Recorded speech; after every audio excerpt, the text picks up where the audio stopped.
السلام علیکم ورحمۃ اللہ تعالی وبرکاتہ۔ محترم ناظرین، کن کن چیزوں سے روزہ ٹوٹ جاتا ہے، دو چند باتیں جو خاص ہیں وہ میں آپ تک پہنچانے کی کوشش کروں گا۔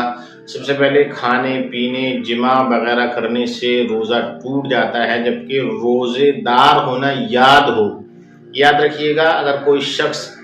روزے سے ہے لیکن اس نے کھانا کھا لیا یا کوئی پانی وغیرہ ڈرنک وغیرہ پی لی، لیکن اس سے اپنے آپ کا روزے دار ہونا یاد نہیں تھا، مطلب بھولے میں ایسا ہوا ہے، تو ہمارا بخوبی جانتے ہیں کہ بھول کر کھانے پینے سے روزہ نہیں ٹوٹتا ہے۔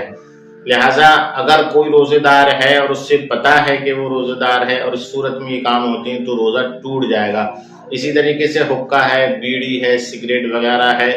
تمباکو وغیرہ ہے، اگرچہ اس نے پی تھوک دی ہو پھر بھی روزہ ٹوٹ جائے گا۔ اسی طریقے سے منہ کے اندر خون نکلا،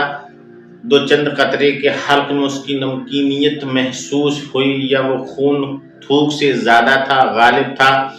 اور حلق کے اندر چلا گیا، تو اس صورت میں بھی روزہ ٹوٹ جائے گا۔ اسی طریقے سے کوئی چیز دانتوں کے اندر چنے کے برابر یا اس سے زیادہ تھی، نکل گیا، تب بھی روزہ ٹوٹ جائے گا۔ اور اگر کم تھی مگر اسے باہر نکالا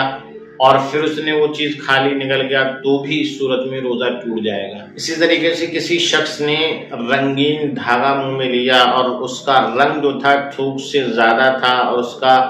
ذائقہ حلق میں محسوس ہوا اور اس نے تھوک نگل لیا، تو بھی اس صورت میں روزہ ٹوٹ جائے گا۔ اسی طریقے سے آنسو منہ میں چلا گیا، ایک دو بوند ہے، تو اس سے تو خیر روزہ نہیں ٹوٹے گا،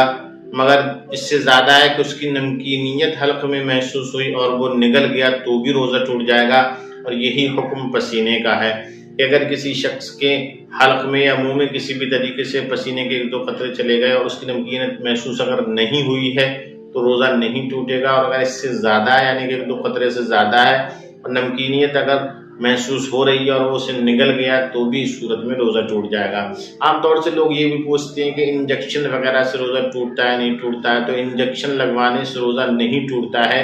چاہے وہ نس میں لگوایا جائے یا گوشت میں لگوایا جائے۔ یعنی کسی مرد نے اپنی عورت کو گلے لگایا، بوسہ لیا اور اس کا انزال ہو گیا، تو اس صورت میں بھی روزہ ٹوٹ جائے گا۔ یعنی گرامی، یہ وہ چند باتیں تھیں جن سے روزہ ٹوٹ جاتا ہے، موٹے موٹے واضح مسائل تھے تو آپ کے سامنے میں نے پیش کیے، لہذا یاد رکھیے گا اور دوسروں تک بھی پہنچائیے گا، شیئر کیجیے گا، تاکہ لوگ دوسرے بھی اس سے فائدہ حاصل کر سکیں، اور ہمیں بہت سی دعاؤں میں یاد رکھیے گا۔ السلام علیکم ورحمۃ اللہ۔